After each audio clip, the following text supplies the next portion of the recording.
मान लेते हैं कि ए और बी व्यापार करते हैं और इनको जो कुल लाभ हुआ है वो 1500 रुपये हुआ है दोनों को मिलकर।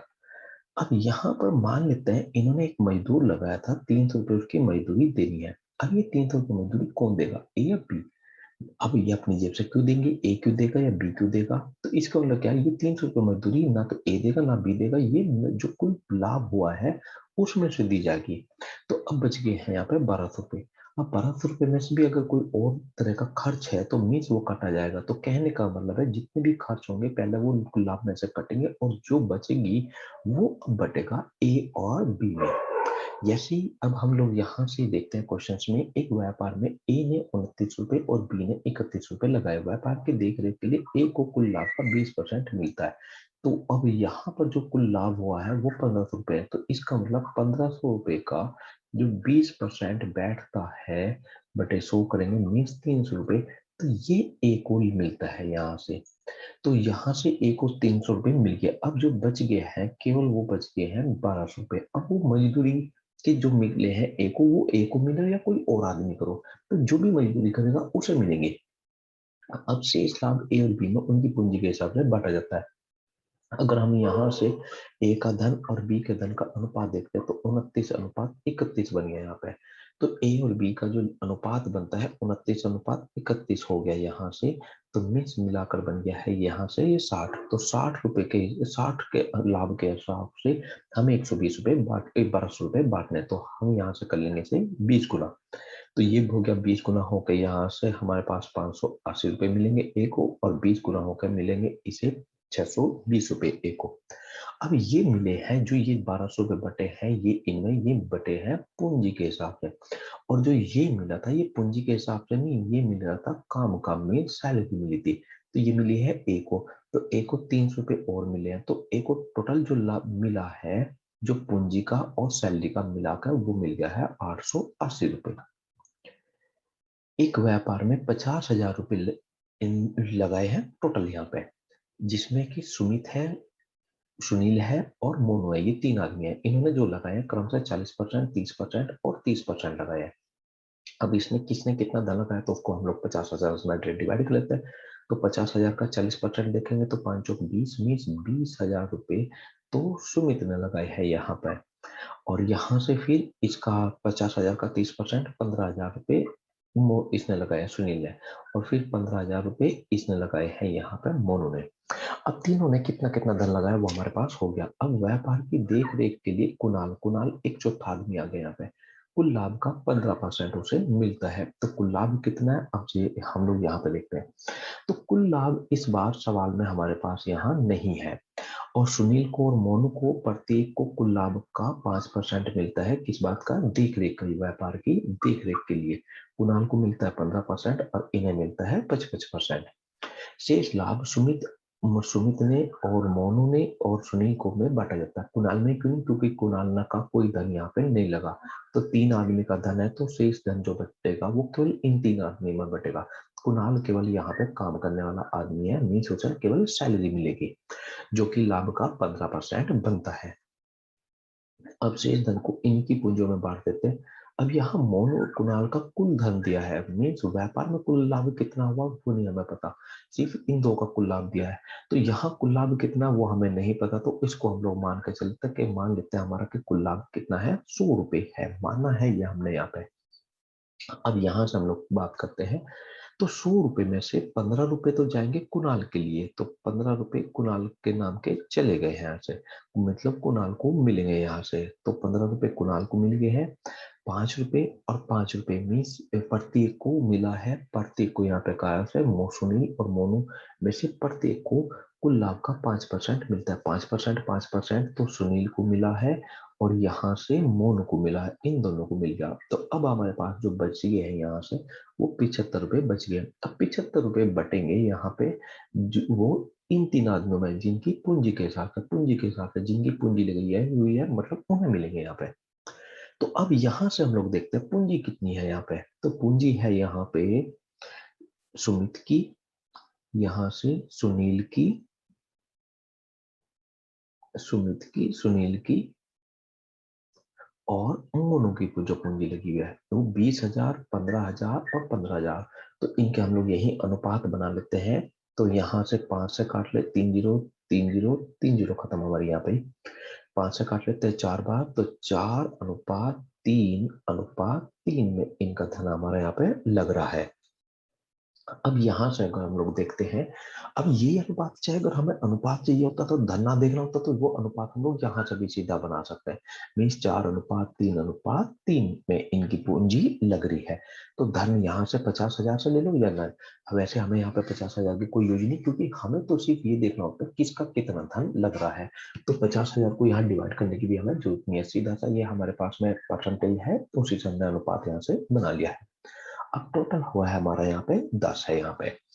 मीन्स जो पूंजी के हिसाब से बटा है, तो टोटल पूंजी कह दो इसे, या पूंजी के हिसाब से बटने वाला लाभ कह दो यहाँ से, क्योंकि जितनी पूंजी होती है उतना ही लाभ होता है। तो यहाँ पे बैठ रहा है टोटल 10 और यहाँ पे बैठ रहा है जो बटनी है वो है 75। अब यहाँ से एक बात समझेंगे, ये हमने जो बनाया है ये 100 मान कर इधर बनाया हमने, और ये जो इधर बनाया है वो पूंजी के हिसाब से हमने बनाया है। दोनों अलग अलग है अभी तक अनुपात हमारे।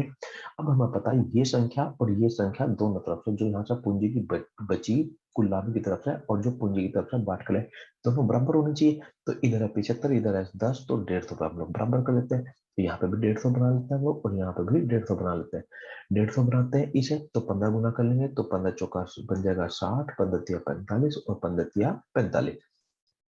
अब ये हो जाएगा हमारे यहाँ पे दुगना। तो दुगना हो जाएगा तो ये बन जाएगा हमारे पास में कुल लाभ हो जाएगा 200, तो ये हो जाएगा हमारे पास 30, ये हो जाएगा हमारे पास 10 और ये भी हो जाएगा हमारे पास में 10।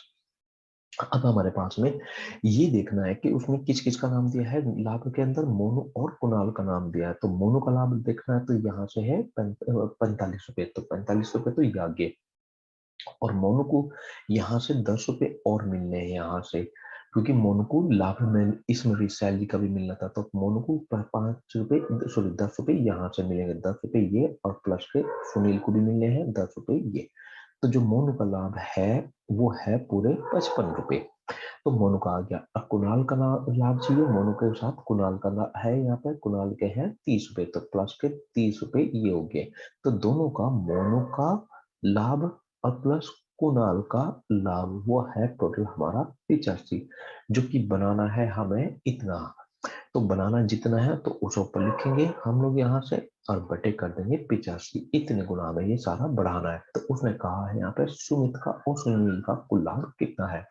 तो सुमित का और सुनील का अगर हम लोग कुल लाभ जोड़ेंगे यहाँ से तो वो बन गया है हमारे पास में 115 रुपए। तो 115 कितने के बराबर, अब कुल लाभ पूछता तो यहाँ पे हम लोग 200 लेते, तो 200 कितने के बराबर यहाँ पे। एक व्यापार में कपिल की पूंजी दिनेश की पूंजी का 80% है, तो 80% तो मीन्स 5 अनुपात हमारे पास में ये 4 बन गया। तथा अमित की पूंजी का 2/3 है, 2/3 है तो ये 3 है तो ये 2 बन जाएगा, और ये इसको 2 है तो यहाँ 4 करेंगे तो यहाँ पर हमारे पास बन जाएगा 6।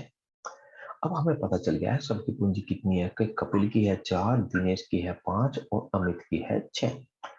कपिल को व्यापार की देख रेख के तौर पर कुल लाभ का 20% मिलता है और शेष लाभ को इनकी पूंजी के हिसाब से बांटा जाता है। यदि कपिल का लाभ दिनेश तथा इसके लाभ से इतने रुपए अधिक है तो कुल लाभ कितना है।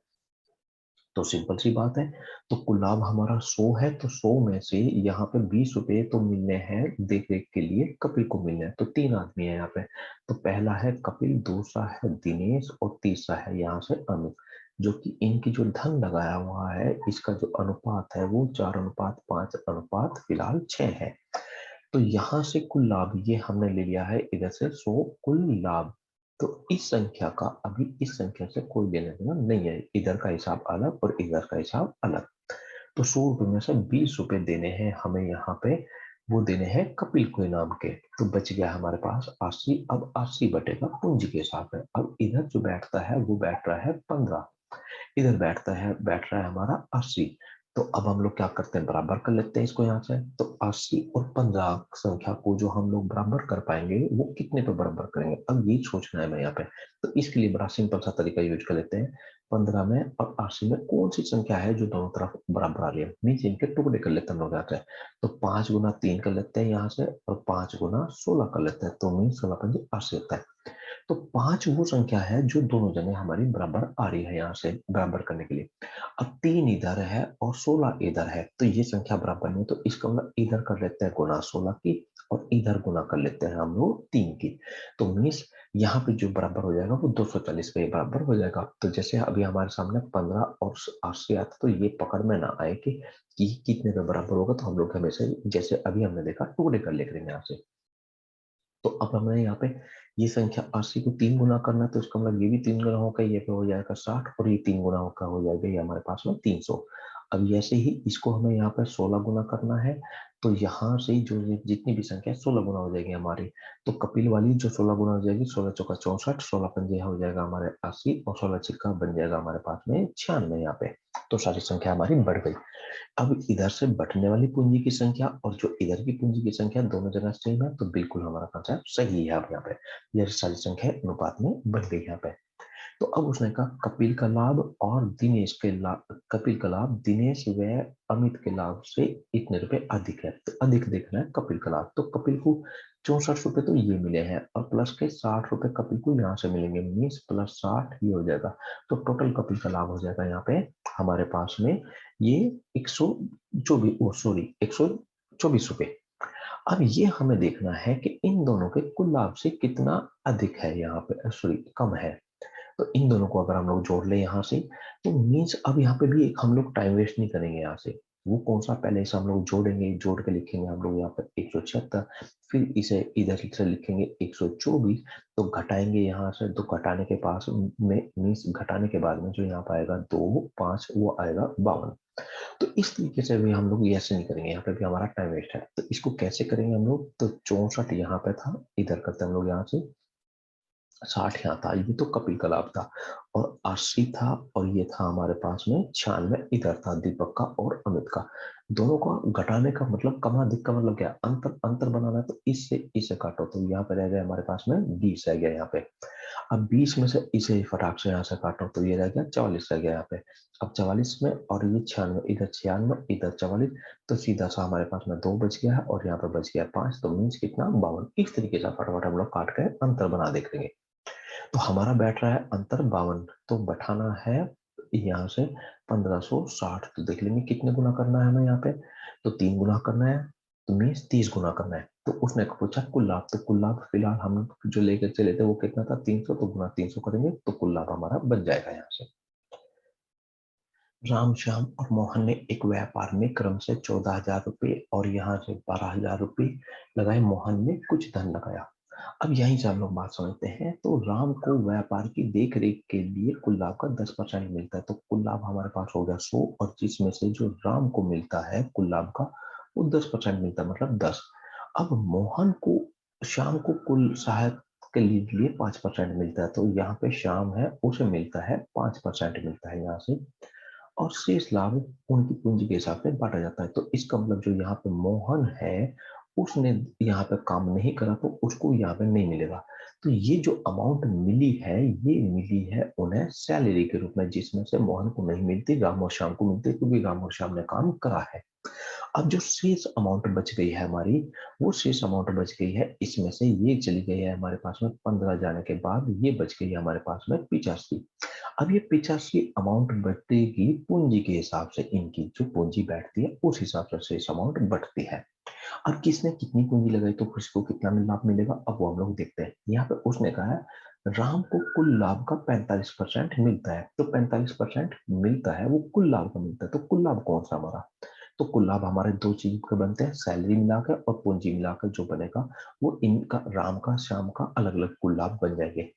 तो राम को मिला है यहाँ पे 45 100 में से, तो 100 में से 45 में से 10 तो उसको मिला सैलरी के नाम का, तो इसका मतलब यहाँ पे जो मिला है उसे 35 जो मिला है वो पूंजी के नाम का मिला है। तो पूंजी का लाभ मिला है 35 में शाम को। अब राम की पूंजी थी वो थी हमारी यहाँ 14,000, तो यहाँ 14,000 का मिला है 35, तो अगर यहाँ 14,000 है तो उसका अगर कुल पूंजी का मिलता है 35 रुपए लाभ मिलता है, तो ये देख लेते हैं हम लोग यहाँ से कितने गुना, तो जरा 140 ले लेता है, 2 जीरो छोड़ देता है, 140 का मीन्स एक चौथाई मिलता है यहाँ से। तो यहाँ पर अगर शाम की पूंजी लगी हुई है यहाँ पे 12,000, तो शाम की पूंजी 12,000 है। तो 12,000 में से 2 जीरो छोड़ते हैं, 120 करते हैं, तो 120 का एक चौथाई उसी कॉम्बिनेशन से उसी हिसाब से ही मिलता है फिर यहाँ पे 30 रुपए। तो इसका बन जाता है 35। तो टोटल लाभ इसका, राम का हो गया 45, इसका हो गया 35। तो अब बाकी बचा हुआ रहेगा यहाँ पे मोहन का। तो मोहन का लाभ बच जाता है 45, और 35 को अगर हम लोग जोड़ देते हैं 80, तो बच जाता है मतलब यहाँ पे 20। तो 20,000, 20 रुपए मोहन को मिले। अब ये मोहन को किस बात के मिला है, सैलरी तो उसे मिली नहीं है, तो इसका मतलब ये केवल पूंजी पूंजी के मिला है। तो मोहन की पूंजी कितनी होनी चाहिए कि उसे 20 रुपए मिले। तो वही एक चौथाई का वाला खेल। तो किस तरह का एक चौथाई 20 बैठेगा, तो वो बैठ जाएगा हमारे यहाँ से 80 रुपए का। तो 80 का 2 जीरो लगा देते हैं, मीन्स मोहन ने लगाए हैं यहाँ पे 8,000 रुपए।